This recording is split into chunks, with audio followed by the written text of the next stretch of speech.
வணக்கம்.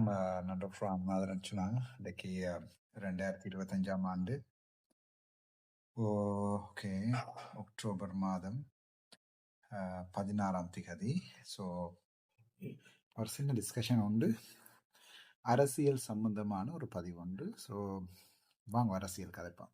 ஓகே, என்னென்றால் இந்த மாகாண சபை மற்றது இந்த மாகாண சபையில் இப்போ இறங்கி இருக்கிற அரசியல் கட்சிகள் சம்பந்தமாகவும், இறங்க இருக்கிற அரசியல் கட்சி இதில் மாகாண சபை முதலமைச்சர் பதவி யாருக்கு, ராமநாதன் அர்ச்சுனா போட்டியிடுவாரா இல்லையா, இப்படி கணக்க விடயங்கள். அண்மையில் டென்மார்க்கில் இருந்த ஒரு அக்கா என்னோட ஹோல் பண்ணி கழிச்சான். ஸோ அது சம்பந்தமாகவும் ஒரு சில விடயங்கள், சொல்லாத வெளியில் சொல்ல இயலாத வெளியில் சொல்லக்கூடிய விடயங்கள் எல்லாத்தையும் சேர்த்து ஒரு சின்ன ஒரு அலசல். ஓகே, மாகாண சபைண்டா எங்களுக்கு நல்லா தெரியும். 2014ஆம் ஆண்டு எங்களுடைய மாகாண சபை வந்து என்ன செய்த என்று உங்களுக்கு நன்றாகவே தெரியும். ஒரு நீதியரசர் ஒருவரை கொண்டு மாகாண சபை முதலமைச்சராக, ஒரு சமூகத்தின் வழிகாட்டியாக இருந்த ஒரு நீதி அமைச்சர் ஒருவரை நாங்கள் எங்களுடைய மாகாண சபை முதலமைச்சராக கொண்டு விட்டிருந்தாங்க.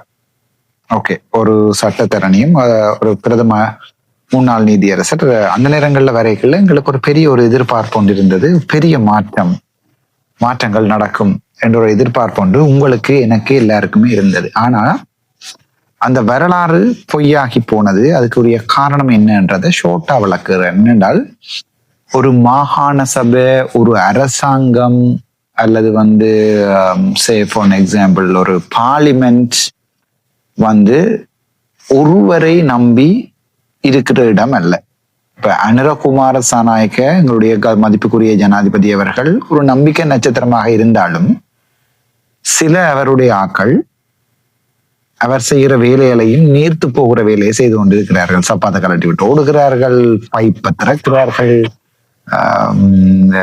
15 கோடி வச்சிருக்கிற அரசு பண்ணுறாரு போறோம் என்று சொல்றார்கள். அப்படி சில பேருடைய கதைகளால அனுரகுமார சாநாயக்கப்படு என்று சொன்ன அலை விம்பம் அடிபட்டு போய் இப்போ ஒரு வருடம் ஆயிடுது அனுரகுமார சாநாயக். ஆனால் இப்போது கூட எங்களுடைய வடக்கு தான் ரியாலிட்டியா.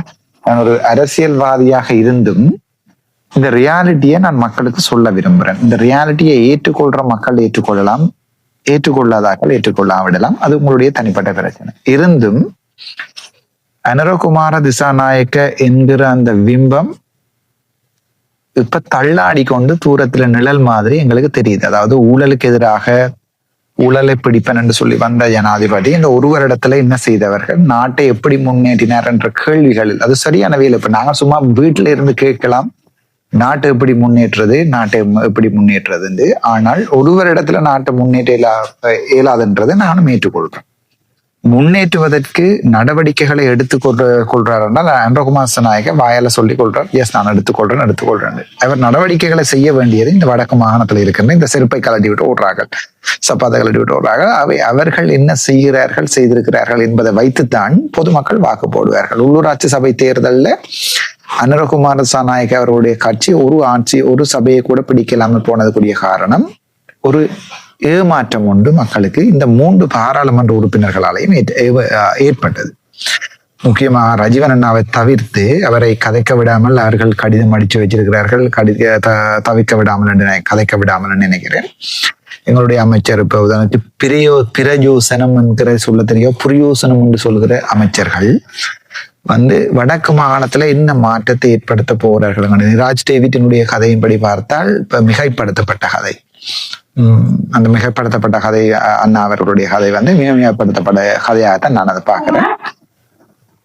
சோ இப்ப என்ன பிரச்சனைன்னு சொன்னால், இந்த விஷயம், இந்த வீடியோவை நாங்கள் எப்படி பார்க்க போறோம் என்றால், மாகாண சபை என்றா என்ன, இந்த மாகாண சபையில இந்த முறை பலமா ரங்கப்பூராக்கள் யார் வெல்ல போயினும் என்ற என்னுடைய ஒரு யதார்த்தமான ஒரு கெஸ்ஸிங். சோ நான் இந்த மாகாண சபையில நிற்கிறதா இருந்தா இந்த வீடியோட முடிவுல நான் என்ன பதில சொல்லணும் என்றால், இந்த மாகாண சபையில வெளில போறது ராமநாதன் அர்ச்சுனா தான். அதுல உங்களுக்கு என்ன சந்தோகம், என்ன நானே மிகைப்படுத்தி இவரை விட ஒரு முதலமைச்சர் கிடைக்குமான்றெல்லாம் இங்க வீடியோ போடுறதுக்கு நான் தயாரா இல்லை. எங்களை சுத்தின இந்த வேலையமைப்புகள், இதுல மக்களுடைய எதிர்பார்ப்புகள் என்ன, நாங்கள் எங்க நோக்கி போய் கொண்டிருக்கிறோம், ஏற்கனவே ஒரு நீதிபதி ஒருவர் எங்களுக்கு இருந்து என்னத்தை செய்திருக்கிறார் என்பது தொடர்பான கேள்விகள் தான் இப்ப எங்களை நோக்கி இருக்கு. ஸோ இந்த மாகாண சபையில 36 அல்லது 38 சீட் இருக்கிறது. அரைவாசி 18 சீட் அல்லது 19, எனக்கு 36 38 எக்ஸாக்டா ஞாபகம் இல்லை, இப்பதானே அரசியலுக்கு புதுசு. ஸோ இந்த அரைவாசி சீட்டை ஒரு கட்சி வெல்ல வேண்டும். அதுக்கு எங்கள்ட கனடாவில் இருந்து சிவசம்புவன்னா ஒரு தெளிவான பதிவொன்றை காலத்துக்கு முன்னால் இருப்பார். இங்க யாருமே மெஜாரிட்டியை பிடிக்க போறதில்லை என்கிற ஒரு முடிவொன்றை அவர் அறிவிச்சிருப்பார். அதனால ஒரு சில பேர் இப்ப எங்களுடைய தமிழடியான் போன்ற ஊடகவியலாளர்கள் அவர்கள் என்ன சொல்லுகிறார்கள் சொன்னால், இல்லை இல்லை இல்லை இல்லை இல்லை என்பிபி தான் இப்போது மேலோங்குகிறது எல்லா இடமும். வடக்கு மாகாண சபையில தமிழர்கள் மேலோங்கட்டும், கிழக்கு மாகாண சபையில தமிழர்கள் மேலோங்கட்டும், மற்ற இடமெல்லாம் என்பிபி வெல்லட்டும் என்று சொல்லி ஒரு பொதுமக்களுடைய கருத்தை பிரதிபலிப்பது போன்ற ஒரு கதை ஒன்றை இவர்கள் இப்ப எங்களுடைய தமிழடியானவர்கள் சொல்லியிருக்கிறார். நீங்கள் அந்த வீடியோக்களை பார்த்துருப்பீங்க. அவருடைய தொடர்ந்து வீடியோக்களை இஷாரா சவந்தி வருகிறார், வந்து விட்டார், இறங்கி விட்டார்னு ஒரு வீடியோவை போட்டு கொண்டிருக்கிறார். நல்ல விடிய ஓகே, அதை நான் ஏற்றுக்கொள்றேன், அதுல பிரச்சனை இல்லை. இப்ப என்ன பிரச்சனை சொன்னா, இந்த மாகாண சபையில 5 மாவட்டங்கள் இருக்குது. அதை வடிவ விளங்கி கொள்றோம். இதுதான் அரசியல். இதை நான் இந்த அரசியல் முடியல உங்களுக்கு சொல்லுங்க. ஓகே, நடுநிலையான கருத்தை தெரிவிச்சிருக்கீங்க டாக்டர், வாழ்த்துக்கள் ஒரு கமெண்ட் வந்து நீங்க கட்டாயம் போட்டு தான் போவீங்க. 5 மாவட்டம். அதுல மன்னார் மாவட்டத்தை பொறுத்த வரைக்கும் சஜித் பிரேமதாசவினுடைய கட்சி மேலோங்குவதற்குரிய சாத்தியக்கூறுகள் தான் கூட. அங்க செல்வம் அடைக்கலநாதனுடைய ஒரு பகுதி இருந்தாலும் எனக்கும் ஒரு சின்ன பகுதி. உதாரணத்துக்கு உண்மையாவே சொல்லுகிறேன், செல்வம் அடைக்கலநாதனுக்கு ஒரு 20% வாக்குகள், எனக்கு ஒரு 20% வாக்குகள், அல்லது 25% எனக்கு கொஞ்சம் கூட ஆசைப்படுவேன். ஸோ 21% வாக்குகள், தமிழரசு கட்சிக்கு ஒரு 18% வாக்குகள். அப்படி போனாலும் முஸ்லிம் மக்கள் யாரை ஆதரிக்க போறாருன்னு சொன்னாலும் அந்த வடக்கு மாகாண சபையில கட்டாயம் சஜித் பிரேமதாஸ் அவர்கள் முன்னிறுத்துகின்ற ஒருவரை தான் ஆதரிக்க போறார்கள். ஸோ அதுல எந்த சந்தேகமும் உங்களுக்கு வேண்டாம். ஸோ ப்ரொபோர்ஷனேட்ல பார்க்கல நாங்கள் மன்னார் டிஸ்ட்ரிக்டை பெரும்பாலும் சஜித் பிரேமதாஸ் அவர்களுடைய பக்கத்துக்கு விட்டு கொடுக்க வேண்டிய எல்லாமே ஒன்று வேற சரிதானே. ஸோ மன்னார் டிஸ்ட்ரிக்ட் ஒரு 30% வாக்குகளை, அதிகூடிய வாக்குகள், எல்லாருக்கும் பிரிஞ்சு தான் வாக்குகள் போகும். ஒரு 30% வாக்குகளை சஜித் பிரேமதாஸ் அவர்கள் மன்னார்ல பெறுகிறார் என்று நாங்கள் ஊகிப்பம் வச்சுக்கொள்வோமே. சரி, இனி பிரச்சனை அடுத்தது வவுனியா தெற்கு சிங்கள பிரதேசம். ஸோ இப்ப இங்க மறுபடியும் என்பிபியும் சஜித் பிரேமதாசாவும் ஈக்குவலா நிக்கிறாரு வச்சுக்கொள்வோமே. தமிழ் ஏரியாக்கள்ல அந்த ஒட்டுக்குழுக்களுடைய சங்குக்கு சில நேரம் ஒரு பகுதி போகும், ஒரு பகுதி வவுனியாவில் இருக்கிற தமிழரசு கட்சிக்கு போகும். ஆனா தமிழரசு கட்சிக்கு இந்த முறை வவுனியாவில் நியாயமான கருத்துக்களை சொல்றேன், நீங்கள் அதுல பிள்ளையண்டா கமெண்ட் பண்ணலாம். வவுனியாவில் தமிழரசு கட்சிக்கு நான் கெஸ் பண்றேன் ஒரு 15% வாக்குகள், சிங்கள மக்களுக்கு ஒரு 30% வாக்குகள், முஸ்லிம் மக்கள் இருக்கிறார்கள். மறுபடியும் சஜித் பிரேமதாசாவுக்கு ஒரு 25-30%, என்பிபிக்கு ஒரு அவர்களுடைய அலையும் அடிக்கிறது இல்லை என்று இல்லை. ஸோ அவர்களுக்கும் ஒரு கணிசமான வாக்கு கொண்டு போகின்ற போது அங்கேயும் வாக்குகள் உடையும், வாக்கு சிதறல். இங்க இந்த கட்சி தான் வெல்லுமண்டு மன்னார்லையும் இல்லை. மன்னார் என்ற ஸ்ட்ராங் ஹோல்டு உங்களுக்கு தெரியும். மன்னார் என்னுடைய உயிரான இடம். நான் போய் அங்க ஒவ்வொரு வீடுகள் வழியா போய் நான் வாக்கு கேட்பேன். ஆனால் மன்னார்லையும் திருப்பியும் இந்த காற்றால பிரச்சனை, ஸோ அதுக்கு சப்போர்ட் பண்ணதார். அப்படி வாக்குகள் சிதறும். மக்கள் யாருக்கு வாக்கு போடுவோம் என்று மன்னார்ல குழம்புவார்கள். வவுனியாவிலையும் முஸ்லிம் மக்கள் இருக்கிறார்கள். சஜித் பிரேமதாசனுடைய பக்கத்துக்கு வாக்குகள் போகும், என்பிபியினுடைய பக்கத்துக்கும் அப்படி கொட்டியா போய் எல்லாமே 20 எல்லாமே ஒரு 5 ரவுண்டா பிரிக்குதுன்னு வைப்போமே. 5 ரவுண்டாக பிரியும், 20 பிரிஞ்சு போகும். சரி, அடுத்தது முல்லைத்தீவு பகுதி வாரம் காதர் மஸ்தானுடைய பகுதி சரிதானே. சோ அங்கேயும் மறுபடியும் சஜித் பிரேமதாசனுடைய காதர் மஸ்தானுடைய முஸ்லிம் மக்களுடைய சார்பு அங்கேயும் இருக்கிறது. சோ அங்க என்பிபியினுடைய அலையும் அடிக்கிறது, தமிழரசு கட்சியினுடைய அலையும் சாதுவாக அடிக்கிறது. அங்க சில பேர் சுயேட்சையாக இறங்கலாம். முன்னேற்ற கழகம் முல்லைத்தீவு முன்னேற்ற கழகம் வச்சிருக்கிறார்கள், சுயேட்சையாக இறங்கலாம். சோ அங்கேயும் நான் நிற்பேன். சோ அங்கேயும் ஒரு வாக்கு சிதறல் தான் இருக்கிறேன். ரைட், இப்பதான் 2 பிரச்சனையான இடம், யாழ்ப்பாணம், கிளிநொச்சி. சோ இதுதான் இப்ப பிரச்சனையான இடம். கிளிநொச்சி பெரும்பாலும் ஸ்ரீதரன் ஐயா ஒரு 40% வாக்குகள் எடுக்க, என்பிபி ஒரு 20, நாங்கள் ஒரு 21, அப்படி 25, அப்படி ஒரு சின்ன ஒரு வாக்குகளோட திருப்பியும் உடைய போது இந்த கிளிநொச்சி. ஸோ யாழ்ப்பாண மக்கள் அங்கேயும் திருப்பியும் அதே நிலைமை தான். ஸோ இப்ப நாங்கள் ஓவராலா பார்த்தா இங்க வந்து கட்சிகள் என்ற அடிப்படையில தமிழரசு கட்சி, என்பிபி,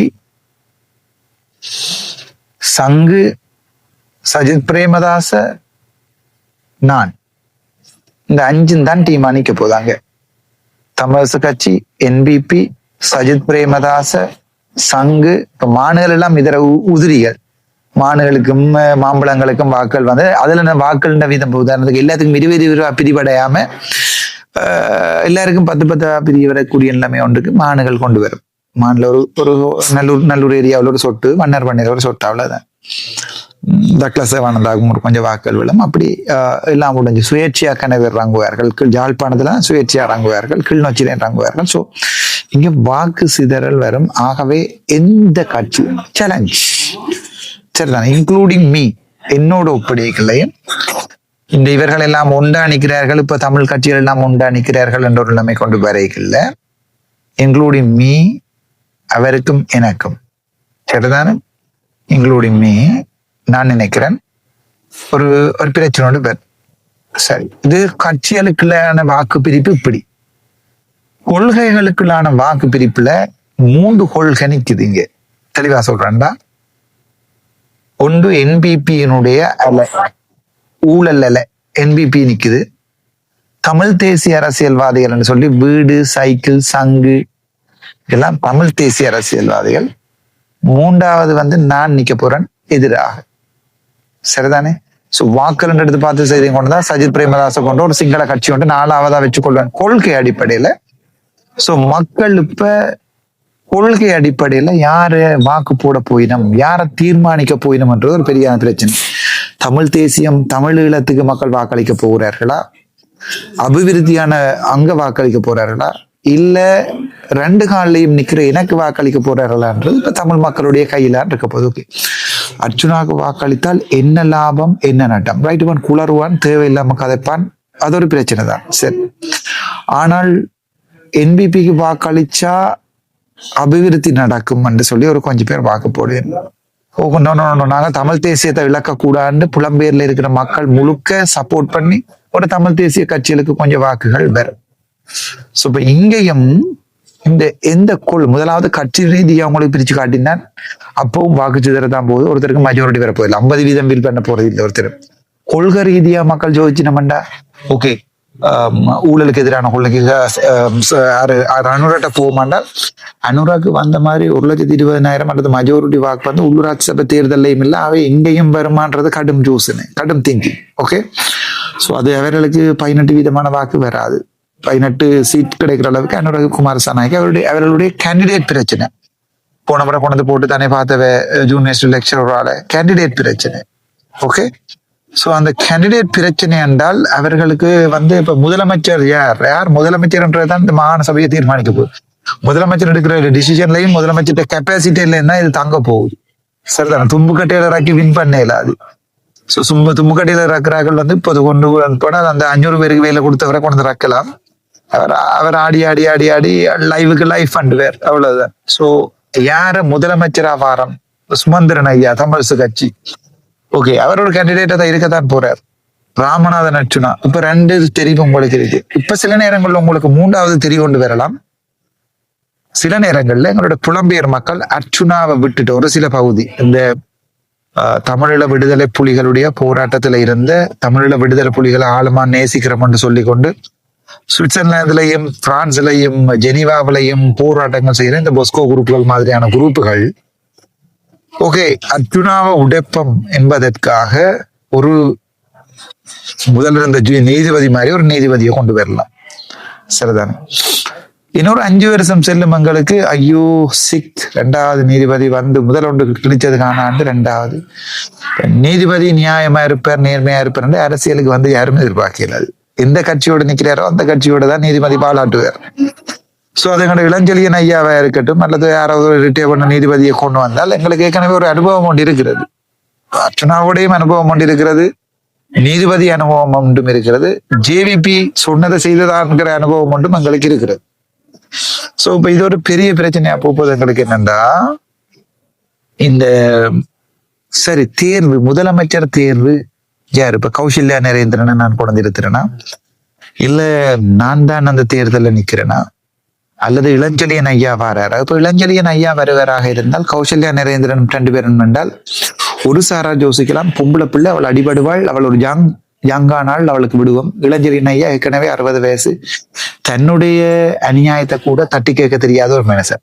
தான் தனக்கு ஹைகோர்ட் தரையில என்று சொல்லி ஒரு கோர்ட் ஆஃப் அப்பீல ரிட்டர்ன் போடக்கூட தெரியாத மனுஷன் எப்படி மக்களுடைய பிரச்சனையில கேட்பாருன்றது ஒரு பெரிய பிரச்சனை. எல்லாற்ற மனசுலையும் அது ஒரு கேள்வியா இருக்கு, என்னுடைய மனசுலையும் கேள்வியா இருக்கு. இவர் அந்த நேரம் என்ன மாதிரி போராடி கொண்டு வலிக்கிட்டு இருந்தார், அல்லது அவர் நாங்கள் எங்களுடைய தேசத்தின் கடவுள் எல்லாம் நான் அவரை வர்ணிச்சு பாராளுமன்றத்துல கதைச்சு அவருக்கு ஒரு பாதை கொண்டு உருவாக்கி கொடுக்கல, இவர் அந்த நேரம் அவரை கதைச்சிருந்தார் என்று சொன்னால் நாங்கள் எனக்கு ஒரு நம்பிக்கை ஒன்று வந்திருக்கு. இப்ப இன்னைக்கு கூட டென்மார்க்ல இருந்து ஒரு அக்கா ஒரு ஆள் எடுத்து கேட்டா, டாக்டர் எலெக்ஷன்ல நிக்கிறீங்களான்னு நான் சொன்னேன், அக்கா நான் சில நேரம் நிப்பேன், நிக்காம விடுவேன், ஐம் நாட் ஷுவர், அந்த டைம்ல இருக்கிறத பத்தி யோசிப்பேன்னு சொல்லி.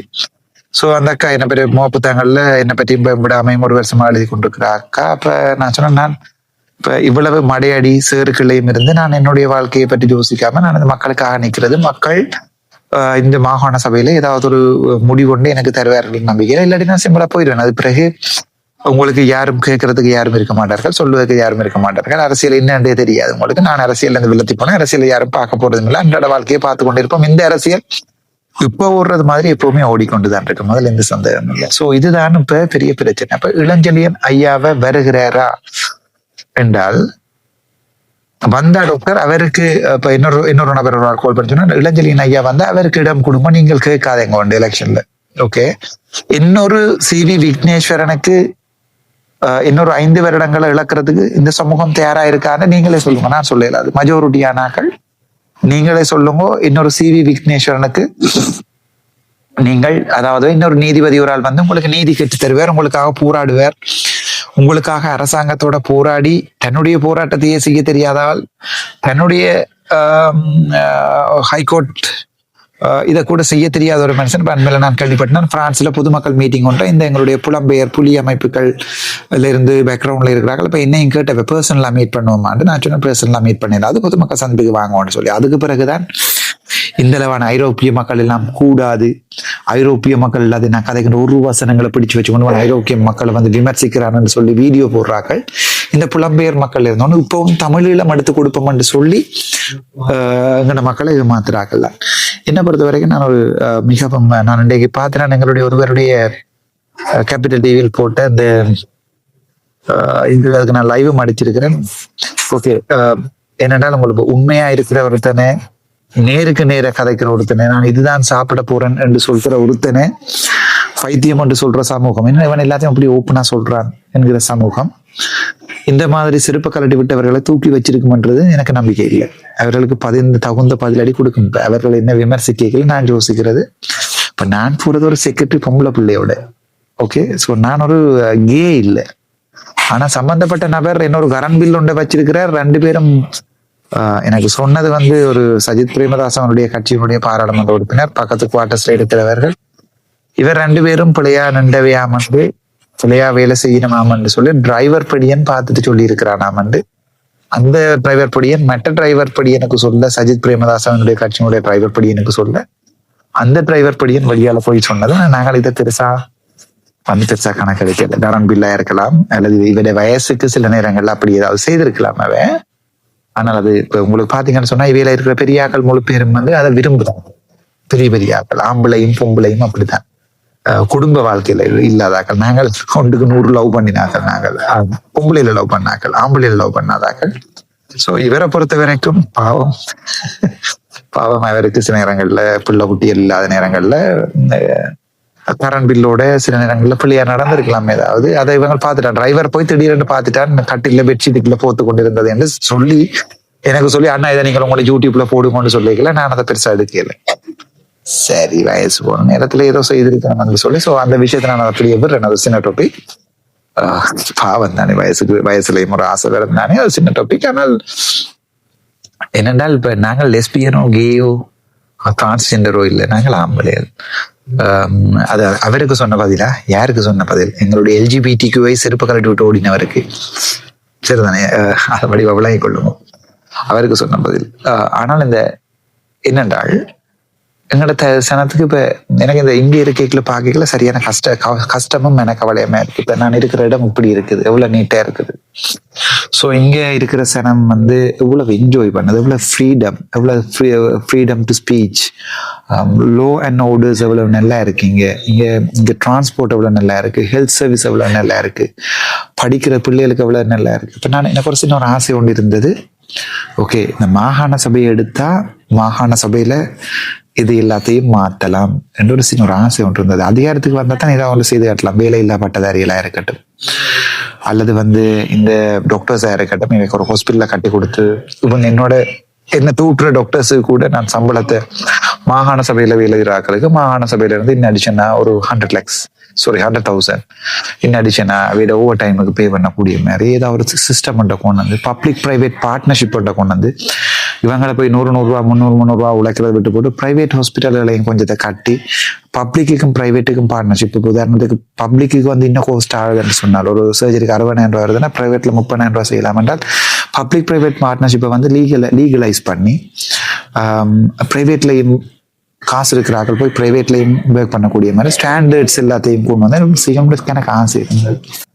ஆனா இப்ப என்னன்னா என்னுடைய பெரிய சேலஞ்ச் இந்த மாகாண சபையில எனக்கு இருக்கிற பெரிய சேலஞ்ச் என்னன்னு பாத்தீங்கன்னு சொன்னால் இந்த